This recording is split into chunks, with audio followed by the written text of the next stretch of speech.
Hello guys! So, ang topic natin for today, eto, ladies, ito ang mga gawin nyo para ma-addict sa iyo ang lalaki. So, kung gusto mong malaman ang mga ito, panoorin mo ito.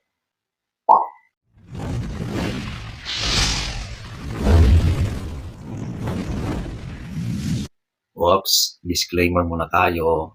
Itong mga babanggitin ko ay karamihan nito ay sa aspetong pisikal. 2,000 years later. So, huwag na tayong magpaligoy-ligoy.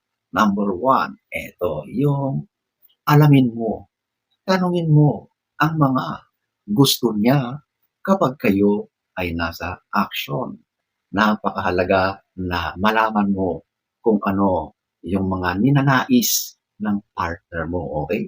Kasi bawat individual, bawat lalaki ay magkakaiba yan ng mga gusto pagdating sa ganyang aspeto. Kaya kung gusto mo na talagang mapasaya ang partner mo, dapat na alam mo kung ano yung mga gawin mo sa kanya. Para mapasaya mo ang lalaki, dapat talaga na natutumbok mo mismo kung ano yung mga parte ng kanyang katawan na malakas o mataas ang kanyang mga kiliti. At syempre, para alam mo rin yung mga gustong-gusto niyang mangyari. So, dapat ay nag-uusap kayo pagdating sa ganyang bagay. Number 1. Number 2, maging mahusay sa paghalik. Wow!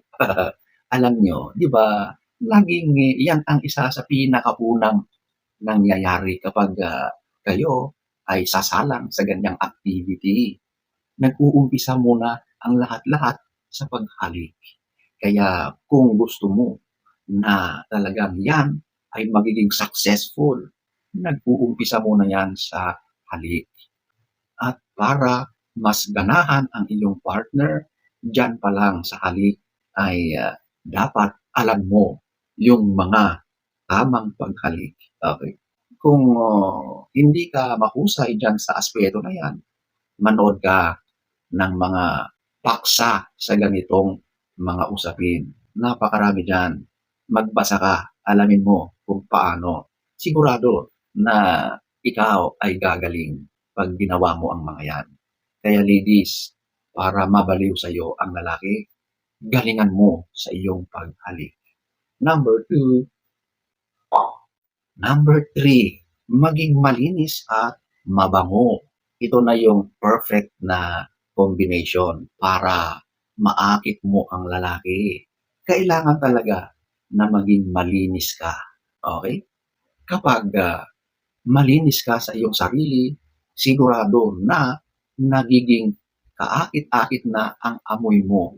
Mabango ka na. Okay?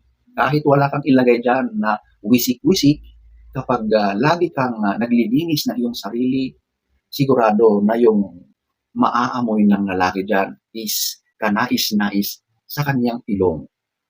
So ladies, maging malinis ka at sigurado na kapag alam o nasaksihan ng lalaki yan, siya ay laging sabik sa iyo. Kaya ang lalaki ay naa-addict dahil sa mga ganyang pagiging malinis mo sa sarili. Kapag malinis kasi at mabango, ang sarap-sarap yakapin. Ang sarap na laging katabi, inaamoy-amoy, di ba?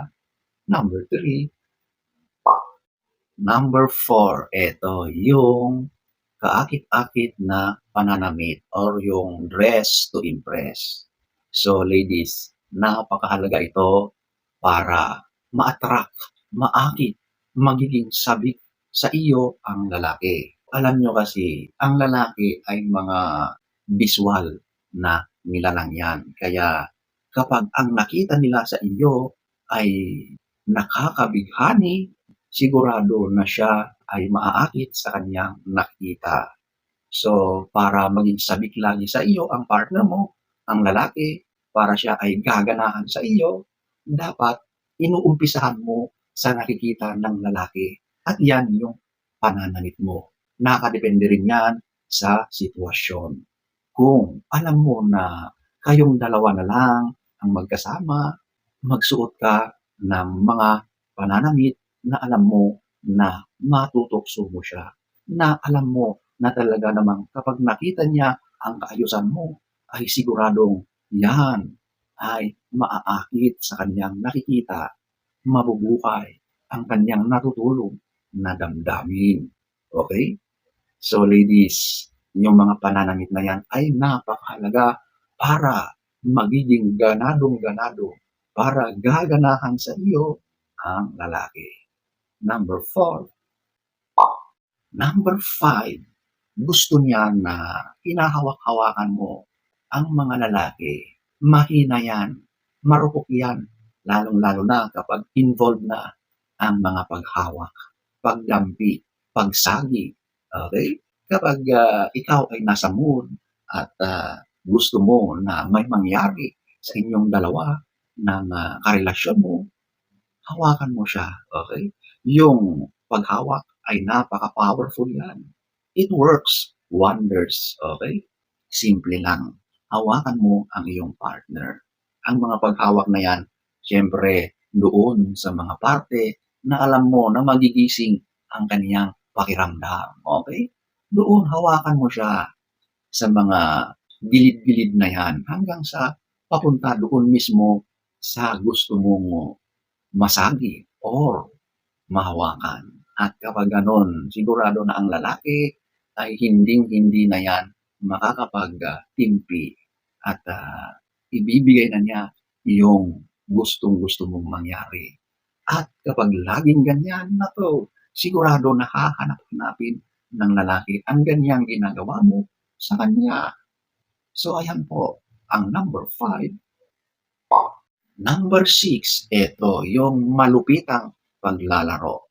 Or ito na, yung foreplay. Okay? So ladies, ito yung isa sa pinakamahalaga na dapat mong gawin. Huwag na huwag mo itong kalimutan. Okay?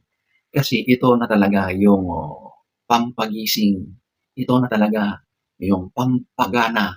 Ito na yung appetizer para talagang ang nararamdaman ng partner mo ay buhay na buhay. Ganadong-ganado siya. Siya ay lalong mananabik sa iyo kapag yan ay ginawa mo. Umpisahan mo yan sa taas, sa paghalik. So dahan-dahan yan. Pababa sa kanyang hihig, sa kanyang batok, sa kanyang dibdib, pababa. Hanggang sa makakarating ka doon sa inaasam-asam mong premyo.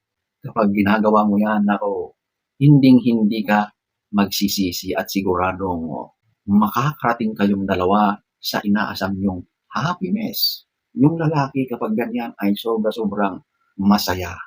At yung nararanasan niya sa iyo ay talaga namang nagdudulot sa kanya ng matinding karanasan. Yun ay hindi niya makakalimutan.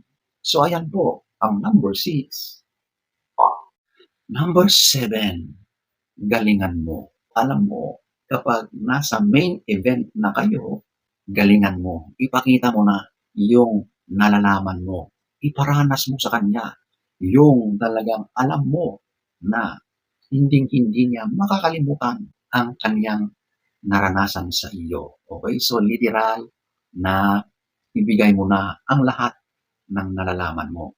Itodo-todo mo na.